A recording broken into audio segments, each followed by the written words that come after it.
to RHP. Today we are doing Service Sunday edition. I hope you've had time to attend a service or to offer service or to, give service.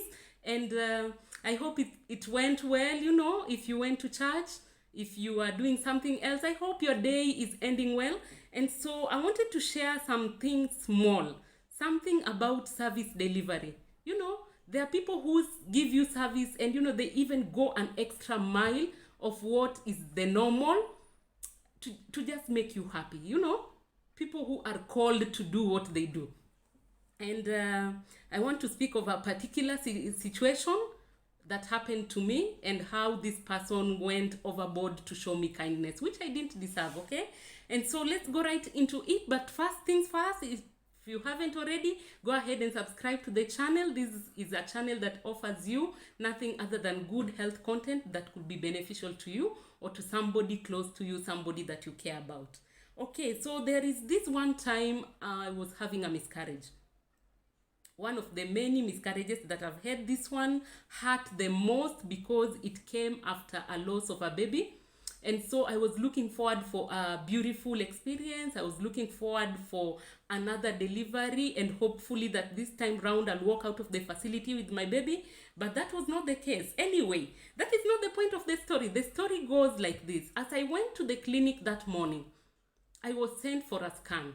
And this facility is the kind that just accepts referrals. Other than that, unless you are a civil servant, you can't get service in there. So a lot of moms who attend these facilities are moms with bad obstetrics history.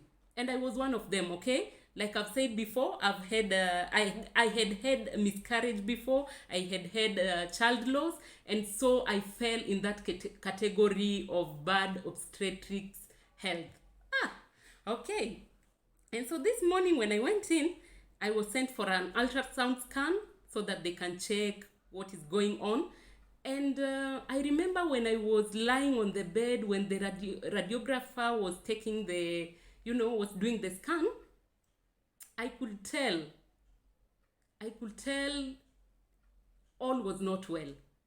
He was unusually quiet, like he's trying to really focus so that he can get the, heartbeat and stuff like that, the vital signs, but they were not there. And so eventually he handed me my report and sent me back to the doctor. I did not intend to go back to the doctor because I was trying to protect my emotional, self. I was feeling very emotional. I was feeling very upset and angry. I was looking forward to carry this baby to term and to have the baby after that loss. The void that exists after loss. Moms who've had losses can understand, okay? And so I wasn't willing to go back to see the doctor who had sent me for the scan. I decided I'll go home. And so as I was walking past the clinic, a nurse saw me. And this nurse called me in. She remembered that I had been there earlier. And she said, we had sent you for a scan. Have you got the results? I said, yes. Then she said, okay, then go in and see the doctor so that she can, interpret the results to you. And then I was trying to resist. I was like, the doctor can see the results next time I come for the clinic. I wasn't going to come back next time. If you've had a missed abortion, what are you going back to do? In my mind, it was just so that she lets go of the whole conversation. But she insisted, and so eventually I went in to see the doctor with the results. The doctor looked at the results, and then she looked at me. She started speaking. I think she was saying something like, I'm so sorry. Things like this happen. The moment she said, I'm so sorry, I broke down. Like completely. I lost it. I broke down emotionally. I cried in her office. And you know what she did? She came round from her desk and hugged me really tight. And she didn't let go of me for a long time. And I felt so good. I felt like somebody understands what's going on in my emotional space right now. She didn't have to do that.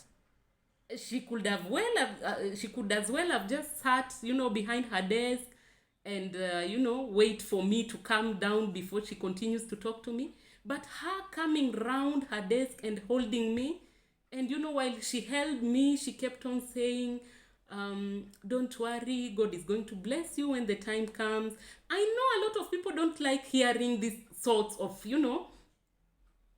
comfort words at that time, but I didn't mind those words. They actually comforted me. I calmed down, and she held me some more. She said, you're still young, and sometimes you cannot explain why things happen the way they happen, but then it shall be okay. I can never forget that doctor. I didn't get her name. I wish I did. Up to date, I didn't know which doctor showed me that kindness, but then it is a kindness that lingers in my mind every other time. I still remember her. She had kind words to tell me. She showed me kindness by just, being there for me physically and taking her time to counsel me, to speak to me, which I think was, beyond scope. That she was not needed to do all that, but then she gave me a service which was beyond the service that I required, and for that I'm so grateful. And I try so much also to give people service beyond what is required when I'm available or when I'm at the position where I can do so. Has anybody shown you kindness in any way? Has anybody gone out of their way to show you kindness while they were giving you service? Let me hear what you have to say. What is your experience? Have you shown kindness? Have you gone an extra mile in service delivery and done something that was beyond scope, that was beyond your responsibility, just to make somebody happy and to show them kindness? Have you? Let me hear your experiences. Share with me in the comment section, and that will wrap up our segment for Service Sunday today. And until I see you again on another episode, God bless you. Bye.